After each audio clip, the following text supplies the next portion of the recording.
नमस्कार, मी रुचिता. न्यूज अनकटच्या बातमीपत्रात आपलं स्वागत. बातमीपत्राला सुरुवात करण्याआधी नजर टाकूयात हेडलाईन्सवर. राखेचा व्यवसाय लाभाचे पद नाही, धनंजय मुंडेंनी फेटाळला दमानी यांचा दावा. शेतकऱ्यांच्या अनुदानावर सरकारने नजर ठेवली आहे, खासदार कल्याण काळे. रोहिंग्यांना भारतीय बनवण्याचं षडयंत्र देवेंद्र फडणवीसांनी उघडकीस आणल्याचा सोमय्यांचा दावा. आणि विजयसिंह पंडित पहिल्या टर्मचे आमदार, त्यांच्यावर बोलणार नाही आमदार सुरेश धस. आता पाहूयात बातम्या विस्ताराने. राज्याचे अन्न व नागरी पुरवठा मंत्री धनंजय मुंडे यांनी आपल्याकडे कोणतेही लाभाचे पद नसल्याचं नमूद करत सामाजिक कार्यकर्त्या अंजली दमानिया यांचा दावा फेटाळून लावलाय. परळी स्थित औष्णिक विद्युत प्रकल्पाची राख उचलण्याचा व्यवसाय लाभाचे पद ठरत नाही, त्यामुळे या संबंधीच्या आरोपात कोणतेही तथ्य नाही असं सांगताना मुंडे यांनी आमदार संदीप क्षीरसागर यांचा सरपंच हत्याकांडातील फरार आरोपी कृष्णा आंधळे याच्याशी संबंध असल्याचा आरोप त्यांनी केलाय. माझ्या राजीनाम्याबाबत मुख्यमंत्री देवेंद्र फडणवीस आणि उपमुख्यमंत्री अजित पवार स्पष्ट उत्तर देतील असं त्यांनी माध्यमांना सांगितलंय. जालना महापालिकेवर काँग्रेसची सत्ता आणण्यासाठी आम्ही प्रयत्न करू असं खासदार डॉक्टर कल्याण काळे यांनी सांगितलंय. यावेळी पंकजा मुंडे यांना पालकमंत्री पदाबद्दल शुभेच्छा देताना त्यांच्या हातून जिल्ह्याचा जास्तीत जास्त विकास व्हावा अशी त्यांनी अपेक्षा व्यक्त केली आहे. सरकारने निवडणुकीच्या तोंडावर अनुदान देतो म्हणून घोषणा केल्या, पण त्याची अंमलबजावणी केली नाही. सरकारने शेतकऱ्यांना 412 कोटी रुपयांचे अनुदान न दिल्यास रस्त्यावर उतरून आंदोलन करणार असल्याचं त्यांनी सांगितलं. ही महानगरपालिका पुन्हा काँग्रेसच्या ताब्यात आणि महाविकास आघाडीच्या ताब्यात कशी याची काळजी निश्चितपणे आम्ही करूया. पालकमंत्रीपदी पंकजा मुंडे यांची निवड झाली आहे. त्यांना माझ्या शुभेच्छा. आपल्या जालन्याच्या जिल्ह्याची जास्तीत जास्त सेवा त्यांच्या हातून घडेल आणि त्यांचं अभिनंदन. पुढे 412 कोटी रुपयाचं प्रलंबित आहे. शेतकऱ्यांच्या अनुदानावर कायमच या सरकारने करडी नजर ठेवलेली आहे. देतो म्हणतात, देत नाही. निवडणुकीच्या तोंडावर फक्त घोषणा केल्या, दिले तर नाहीच, पण ज्यांच्याशी काम होतं त्या लाडक्या बहिणीला मात्र पैसे दिले आणि शेतकरीला उपोषी ठेवलं. 412 कोटी जर त्यांनी तात्काळ नाही दिले तर आम्हाला रस्त्यावर उतरून आंदोलन करावं लागेल. जरांगे पाटलाच्या उपोषणाचा आजचा तिसरा दिवस. उपोषणाला बसायलाच नाही पाहिजे होतं. जरांगे पाटलाच्या वेळेला वेळ येऊ द्यायला नाही पाहिजे होती उपोषणाला बसायची. महाराष्ट्रात बांगलादेशी रोहिंग्यांना भारतीय प्रमाणपत्र देण्याचं षडयंत्र गृहमंत्री देवेंद्र फडणवीस यांनीच उघडकीस आणल्याचा दावा भाजप नेते माजी खासदार किरीट सोमय्या यांनी केलाय. महाराष्ट्रात मागील 6 महिन्यात 2,14,000 बांगलादेशी रोहिंग्यांनी त्यांचा जन्म महाराष्ट्रात झाल्याबाबत बोगस कागदपत्र देऊन अर्ज केला. त्यापैकी 1,13,000 लोकांना जन्म प्रमाणपत्र मिळालं असून सर्वाधिक रोहिंगे वास्तव्यास असलेल्या महाराष्ट्रातल्या टॉप 10 ठिकाणांमध्ये जालन्यातील भोकरदनमध्ये 2,500 रोहिंग्यांना प्रमाणपत्र दिल्याचा दावा सोमय्या यांनी केलाय. आणि रोहिंग्यांना भारतीय बनवण्याचं एक षडयंत्र देवेंद्र फडणवीसनी उघडकीस आणलं आहे. गेल्या 6 महिन्यात 2,14,000 बांगलादेशी रोहिंग्यांनी त्यांचा जन्म 30 वर्ष, 40 वर्ष, 50 वर्ष, 60 वर्षापूर्वी महाराष्ट्रात झाला होता असा अर्ज दिला. बोगस फर्जी कागदपत्र दिले. 1,13,000 लोकांना सर्टिफिकेट मिळालं, प्रमाणपत्र तहसीलदारांनी दिलं. हा अधिकार आधी मॅजिस्ट्रेटकडे होता. 2024 मध्ये ते तहसीलदारांना देण्यात आला आणि म्हणून आता फडणवीस सरकारने याला स्टे दिलेला आहे. जे महाराष्ट्रात या 2,14,000 मध्ये टॉप 10 महानगर आहेत, तालुके की जिथे सगळ्यात जास्त, त्यात मालेगाव आहे 4,000 अर्ज, सिल्लोड 4,800 अर्ज, अकोला, अमरावती आणि त्या टॉप 10 मध्ये एक भोकरदन आहे. विजयसिंह पंडित हे पहिल्या टर्मचे आमदार आहेत. मी त्यांच्यावर बोलणार नाही. जर भैयासाहेब बोलले असते तर नक्कीच मी उत्तर दिलं असतं असं आमदार विजयसिंह पंडित यांच्या टीकेवर प्रतिक्रिया देताना सुरेश धस म्हणाले. यावेळी त्यांनी स्पष्ट केलं की लढाई जातीय नसून गुंडगिरी, दहशत आणि झुंडशाही विरोधात आहे. लहान मुलांच्या मी बोलणार नाही. हे जर त्याचे थोरले बंधू बोलले तर त्याच्यावरती प्रतिक्रिया देईल. मात्र अशा पद्धतीनं तुमचं नाव न घेऊन लहान मुलांच्या वरती बोलणार नाही म्हणलं ना. हां, आणि जातपातीचा हा विषय नाही. हे गुंडगिरी, फाट अमाप संपत्ती गोळा करणं, लोकांचे दिवसा ढवळे मुडदे पाडणं, हे थोडेच संतोष देशमुखच्या पर्यंत तुम्ही आतापर्यंत आम्हाला जातीवादी म्हणत होते. महादेव मुंडेचा 15 महिने का सापडला नाही? आणि आता ज्यावेळेस DYSP तपास दिला, जे लोक 15-20 लोक गायब झालेत ना परळीतून, म्हणजे ह्याच लोकांनी मारलेला आहे, तो सापडतील. भंडारा जिल्हा परिषदेतील अध्यक्ष उपाध्यक्ष पदाच्या निवडणुकीत काँग्रेसच्या कविता उईके यांना अध्यक्षपद मिळालंय. कविता उईके यांच्या रूपाने भंडारा जिल्ह्याच्या इतिहासात प्रथमच आदिवासी महिलेला अध्यक्षपदाचा सन्मान मिळालाय. तर उपाध्यक्षपदी राष्ट्रवादी अजित पवार गटाचे एकनाथ फेंडर बिनविरोध निवडून आलेत. भाजपकडून अध्यक्षपदासाठी उमेदवार असणाऱ्या महेश्वरी नेवारे यांचे सदस्यत्व जात वैधता प्रमाणपत्रावरून रद्द झाल्याने काँग्रेसच्या कविता उईके निवडून आल्या. बातमीपत्रात वेळ झाली आहे छोट्याशा विश्रांतीची. पाहत राहा न्यूज अनकट. ऐतिहासिक वारसा लाभलेला मराठ मुलूक महाराष्ट्र. या महाराष्ट्राला विविध रंगी छटा आहेत. साहित्य, कला, पर्यटन, नृत्य, भाषा, संत परंपरा अशा विविधतेने तो नटलेला आहे. हीच गौरवशाली विविधता जपत सुवरंग मराठी केवळ महाराष्ट्राच्या सांस्कृतिक संहितेपुरते मर्यादित न राहता समकालीन नवकल्पनांवर आधारित कार्यक्रमांद्वारे मराठी मनोरंजन विश्वात स्वतःची एक अनोखी जागा निर्माण करत आहेत. मराठी मनोरंजन क्षेत्रातील उत्तम दिग्दर्शक, लेखक आणि निर्मात्यांच्या प्रतिभेचा पुरेपूर वापर करून मनोरंजनाचा आगळा वेगळा रंग उधळण्यास आम्ही सज्ज आहोत. स्वरंग मराठीचे उद्दिष्ट मराठी मनोरंजन क्षेत्रामध्ये मनोरंजनाची वहिवाट सोडून, रूढीवादी पद्धती तोडून मनोरंजनाचा समृद्ध अनुभव प्रदान करून देण्याचा आहे. म्हणूनच यात विविध पद्धतीचे मनोरंजक आणि माहितीपूर्ण कार्यक्रम स्वरंग मराठीवर बघता येतील. शेवटी एकच, धकाधकीच्या जीवनात धांगडधिंगा करण्यापेक्षा बसूया, हसूया, गाऊया, जगूया. नाती गोती श्रावण मोती गावामधले जीवंत रंग. नाती गोती श्रावण मोती गावामधले जीवंत रंग. चला जोडूया, चला पाहूया, जशी संस्कृती तसा स्वरंग. विश्रांतीनंतर पाहूयात उर्वरित बातमीपत्र.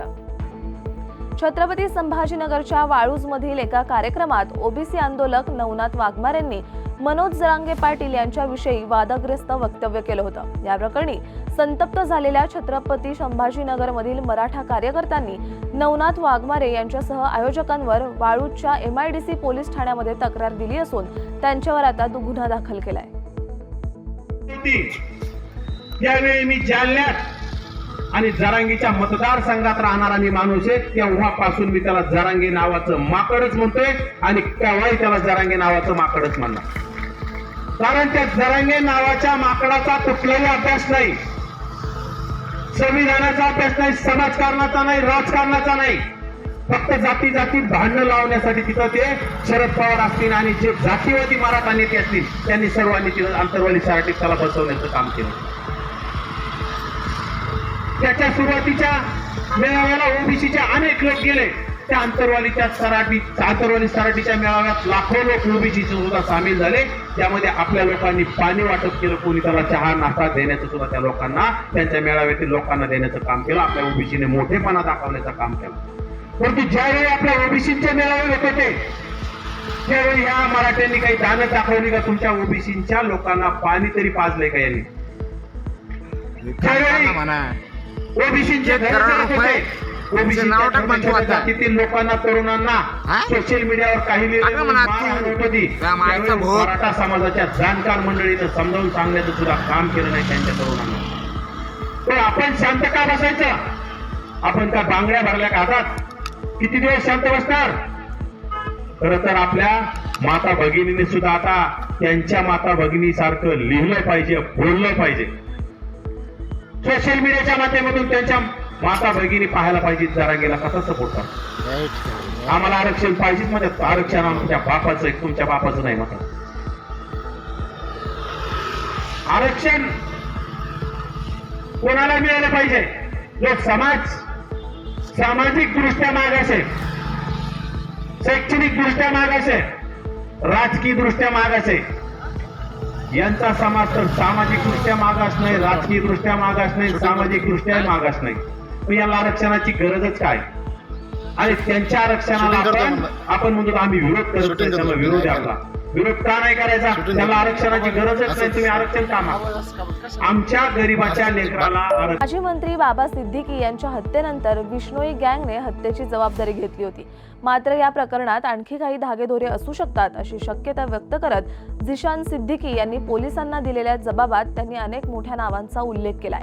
त्यामुळे या प्रकरणावरून राज्यात खळबळ उडाली आहे. वडिलांच्या डायरीत अनेक विकासक, कंत्राटदार आणि भाजप नेत्यांची नावे लिहिली असल्याचं सांगत झिशान यांनी हत्येच्या दिवशी भाजप नेते मोहित कंबोज याने वडिलांशी व्हॉट्सअपवर संपर्क साधल्याची माहिती दिल्याने या प्रकरणातील संशयता वाढली आहे. पुण्यामध्ये थैमान घातलेल्या GB सिंड्रोमने आता कोल्हापुरात एंट्री घेतली आहे. कोल्हापुरातील CPR रुग्णालयात 2 रुग्ण सापडल्याने CPR प्रशासन आता अलर्ट मोडवर आलंय. यामध्ये 60 वर्षीय वृद्ध महिला आणि 12 वर्षीय एका मुलीचा समावेश आहे. या दोन्ही रुग्णांची तब्येत सुरक्षित असून नागरिकांनी काळजी घ्यावी असं आवाहन डॉक्टर SS मोरे यांनी केलंय. तर आपल्याकडे टोटल आपल्याकडे 24 रुग्ण आपल्याकडे भरती होते गुलेनबारी सिंड्रोमचे, आणि यामध्ये एकही रुग्णाचा मृत्यू झालेला नाही आहे. आणि जानेवारी या 1 जानेवारीपासून आपल्याकडे फक्त 2 रुग्ण GBSचे आहेत आपले, आणि ते चांगले आहेत. एवढं रुग्ण वाढण्याचं कारण काय आहे नेमकं? कशामुळे त्या रुग्णामध्ये वाढ होते? ते जनतेनं थोडी काळजी घ्यायला पाहिजे. चांगलं पाणी, उकळून पाणी प्यावं, बाहेर हॉटेलिंग टाळावी, घरामधलंच चांगलं शिजलेलं हे अन्न प्राशन करावं, आणि रोगप्रतिकारशक्ती वाढेल. जसं की त्याच्यामध्ये फळं आहेत, हिरव्या पालेभाज्या आहेत, मोड आलेले कडधान्य आहेत, याचं सेवन करावं, जेणेकरून आपली रोगप्रतिकारशक्ती वाढेल. भंडाऱ्याच्या जवाहरनगर आयुध निर्माणी स्फोट प्रकरणी 3 वरिष्ठ अधिकाऱ्यांची बदली करण्यात आली असून यात आयुध निर्माणीचे मुख्य महाव्यवस्थापक सुनील सप्रे, महाव्यवस्थापक अनुज प्रसाद आणि ललित कुमार यांचा समावेश आहे. आता नवीन CGM म्हणून दीपक देशमुख यांची नियुक्ती करण्यात आली आहे. झालेल्या स्फोटात 8 कर्मचाऱ्यांचा दुर्दैवी मृत्यू झाला असून 5 जण गंभीर जखमी झालेत. या घटनेनंतर केंद्र सरकार, महाराष्ट्र शासन तसेच आयुध निर्माणीने नेमलेल्या 3 पथकांनी या घटनेचे कारण शोधण्याचे काम हाती घेतलंय. बातमीपत्रात वेळ झाली आहे छोट्याशा विश्रांतीची. पाहत राहा न्यूज अनकट. ऐतिहासिक वारसा लाभलेला मराठ मुलूक महाराष्ट्र. या महाराष्ट्राला विविध रंगी छटा आहेत. साहित्य, कला, पर्यटन, नृत्य, भाषा, संत परंपरा अशा विविधतेने तो नटलेला आहे. हीच गौरवशाली विविधता जपत स्वरंग मराठी केवळ महाराष्ट्राच्या सांस्कृतिक संहितेपुरते मर्यादित न राहता समकालीन नवकल्पनांवर आधारित कार्यक्रमांद्वारे मराठी मनोरंजन विश्वात स्वतःची एक अनोखी जागा निर्माण करत आहेत. मराठी मनोरंजन क्षेत्रातील उत्तम दिग्दर्शक, लेखक आणि निर्मात्यांच्या प्रतिभेचा पुरेपूर वापर करून मनोरंजनाचा आगळा वेगळा रंग उधळण्यास आम्ही सज्ज आहोत. स्वरंग मराठीचे उद्दिष्ट मराठी मनोरंजन क्षेत्रामध्ये मनोरंजनाची वहिवाट सोडून, रूढीवादी पद्धती तोडून मनोरंजनाचा समृद्ध अनुभव प्रदान करून देण्याचा आहे. म्हणूनच यात विविध पद्धतीचे मनोरंजक आणि माहितीपूर्ण कार्यक्रम स्वरंग मराठीवर बघता येतील. शेवटी एकच, धकाधकीच्या जीवनात धांगडधिंगा करण्यापेक्षा बसूया, हसूया, गाऊया, जगूया. नाती गोती श्रावण मोती गावामधले जीवंत रंग. नाती गोती श्रावण मोती गावामधले जीवंत रंग. चला जोडूया, चला पाहूया, जशी संस्कृती तसा स्वरंग. विश्रांतीनंतर पाहूयात उर्वरित बातमीपत्र. रायगडच्या पनवेल तालुक्यातील भोकरपाडा भागात एका मराठी कुटुंबावर राहतं भाड्याचं घर सोडण्यासाठी सोसायटीतील परप्रांतीय चेअरमन महिलेकडून सातत्याने दबाव टाकण्यात आला. शिवाय या कुटुंबाशी भांडण करून मराठी माणसाची इथे राहण्याची लायकी नाही अशा स्वरूपातील शिवीगाळ करण्यात आल्याने मनसेने या प्रकरणात उडी घेत परप्रांतीयाच्या कुटुंबाला जाब विचारला. या संदर्भात मराठी कुटुंबाची माफी मागण्यास भाग पाडत पुन्हा मराठी माणसाच्या वाट्याला न जाण्याचा दम मनसेच्या रायगड जिल्हाध्यक्षा आदिती सोनार यांनी या संबंधित महिलेला दिलाय. नमस्कार, मी आदिती सोनार, महाराष्ट्र नवनिर्माण सेना जिल्हाध्यक्ष रायगड. तुम्ही मागे बघू शकता, हिरानंदानी पनवेल इथे आम्ही आलो आहे. मागच्या काही दिवसांपासून वर्मा नावाच्या महिलेचा शर्मा नावाच्या सेक्रेटरीची सतत तक्रार आमच्याकडे येत होती. एक तर परप्रांती वरती महाराष्ट्रात राहून ती आमच्या मराठी माणसाला न सांगता कामावरून काढणार. 3 दिवसापूर्वी या ताईंच्या वडिलांना फक्त ते भाडोत्री आहेत, ते तुम्ही आमच्याकडे राहायचं नाही या मुद्द्यावरनं अर्वाच्य भाषेत जातीवाचक शिव्या दिल्या. पोलिसांना आम्ही पैसे टेबलवर फेकून तुम्हाला इथेच गाडू शकतो, इथपर्यंत त्यांची मजाल जाते कशी या प्रश्नाचं उत्तर मागायला आम्ही आज आलो होतो. त्यांच्याकडनं मराठी माणसांची माफी मागून घेतली आणि या व्हिडिओमध्ये मी तुम्हाला प्रत्येकाला सांगेन की महाराष्ट्रात राहून मराठी माणसाच्या नादाला लागू नका. जर आम्ही रस्त्यावर उतरलो ना तर तुम्हाला पळू मारू. जय हिंद, जय महाराष्ट्र. महाराष्ट्र नवनिर्माण सेनेचा जय असो. ठाण्यातील घोडबंदर रोडवरील कासारवाडी येथील हायपर सिटी मॉलच्या दुसऱ्या मजल्यावर भीषण आग लागली असून सकाळी 8च्या सुमारास ही आग लागली असल्याची माहिती आपत्ती व्यवस्थापन नियंत्रण कक्षाने दिली आहे. सदरील घटनेची माहिती मुकेश मिश्रा या व्यक्तीने अधिकाऱ्यांना दिली असून अग्निशमन दलाला अखेर आग विझवण्यात यश आलंय. छत्रपती संभाजीनगर शहरात सध्या आठवड्याला एकदाच पाणी येत असले तरी अनेक भागात नागरिकांकडून पाण्याची नासाडी होत असल्याचं पाहायला मिळतंय. यामुळे आता वाया जाणाऱ्या पाण्याचा योग्य वापर होण्यासाठी नळांना स्मार्ट मीटर बसवण्यात येणार असल्याची माहिती मनपा आयुक्त जी श्रीकांत यांनी दिली आहे. यावर्षी होणाऱ्या स्वच्छ सर्वेक्षण 2025 अंतर्गत आपल्या शहराचा चांगला क्रमांक कसा लागेल यासाठी प्रयत्न असून त्यासाठी नवीन ड्रेनेज लाईन, सेफ्टी टँक करण्यात येईल असं आयुक्तांनी सांगितलंय. भाजप किसान आघाडीच्या वतीने गोंदियाच्या कारंजा गावात आजपासून 3 दिवसीय शंकरपटाला सुरुवात झाली आहे. गेल्या 3 वर्षांपासून भाजप किसान आघाडीचे अध्यक्ष तसेच गोंदिया जिल्हा परिषदेचे सभापती संजय टेमरे यांच्या वतीने भव्य शंकरपटाचे आयोजन करण्यात आले असून यावर्षी शंकरपटात पहिल्याच दिवशी 200 वर बैलगाड्या सहभागी झाल्याचं पाहायला मिळालं. काय सांगाल, कारंजा गावामध्ये शंकरपटाचे आयोजन करण्यात आले आहे, किती दिवसाचं हा आयोजन आहे, काय सांगाल? भारतीय जनता पार्टी किसान आघाडी गोंदिया जिल्ह्याच्या वतीनं कारंजा सिद्धांत बाबा ग्राउंडमध्ये आपण शेतकऱ्यासाठी शंकरपट आयोजित केलेले आहे आणि हा 27, 28 आणि 29 जानेवारी असा 3 दिवसीय हा शंकरपट आहे. आणि याच्या अगोदर आम्ही शंकरपट केला, पण यावर्षी आज पहिल्याच दिवशी 200च्या वर जोड्या गेलेल्या आहे. म्हणजे असं वाटतंय की 3 दिवसामध्ये कमीत कमी 500 जोड्या पार करतील असं सध्या तरी वाटतंय. वेळ झालीये या बातमीपत्रात इथेच थांबायची. पाहत राहा न्यूज अनकट.